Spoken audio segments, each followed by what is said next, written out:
Hello everyone, I hope you've had an amazing week as we head into Parshat Yitro. One very brief insight from our Parsha, one of the most classic images that is used in so many different ways throughout Jewish history. The Torah tells us when the Jewish people left Mitzrayim and they traveled to the foot of Har Sinai, that it was as if they were being carried on the back of an eagle. Hashem says, Va'esa eschem al kanfei nisharim. Some of the commentaries understand that Hashem carried us at these incredible heights, soaring through the highs, elevating us spiritually so we'd be ready to receive the Torah.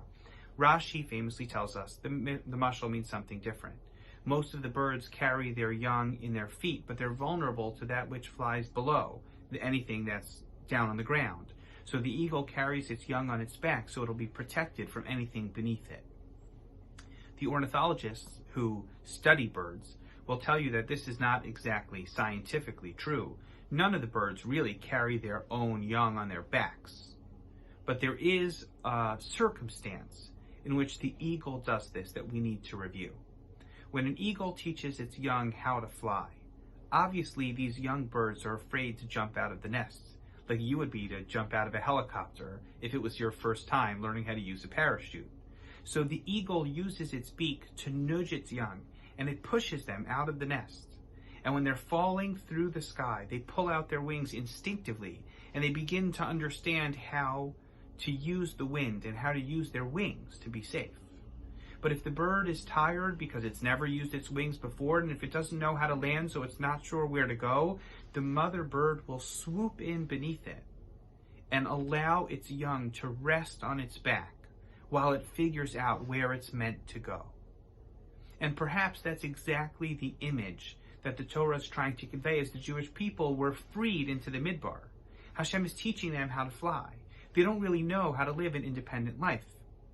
Va'esa eschem al kanfei nisharim doesn't mean that you got a free ride from Mitzrayim to Har Sinai, from Har Sinai to Eretz Yisrael. We know that wasn't the case, because life in the Midbar was full of unforeseen challenges. But the idea that HaKadosh Baruch Hu was always there, ready to swoop in to catch us when we needed him, was essential so that he could teach us to fly on our own. Rashi in Parshat Shlach tells us that our tzitzis need to go on the corners of our garments, but the Torah doesn't use the word corner to describe where the tzitzis go. It says al kanfei bigdehem.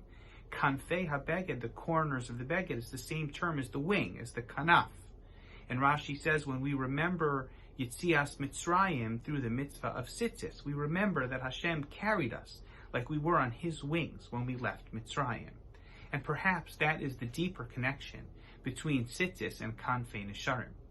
Hashem sends us out into the world. There are so many unforeseen challenges. Only Hashem knows that we have the instincts and the muscles and the talents and the capabilities to face any challenge that comes our way. And when we look down at our tzitzis, we know that HaKadosh Baruch Hu is right behind us, ready to swoop in. He knows we can do it, and if we need his help, God will be there to catch us. So to be al kanfei nisharim does not mean that Hashem gave us a free ride. The opposite. It means that HaKadosh Baruch Hu nudged us a little bit, pushed us to maximize our talents and our own capacity to be independent. And it's only with Hashem's confidence, with Hashem's reassurance that he is always with us, that we can be our best selves, put our talents to their best use, knowing that Hashem is there whenever we need him. I want to wish everyone a wonderful Shabbos. Thank you for watching as always, and we look forward to seeing you back at the RJC very soon.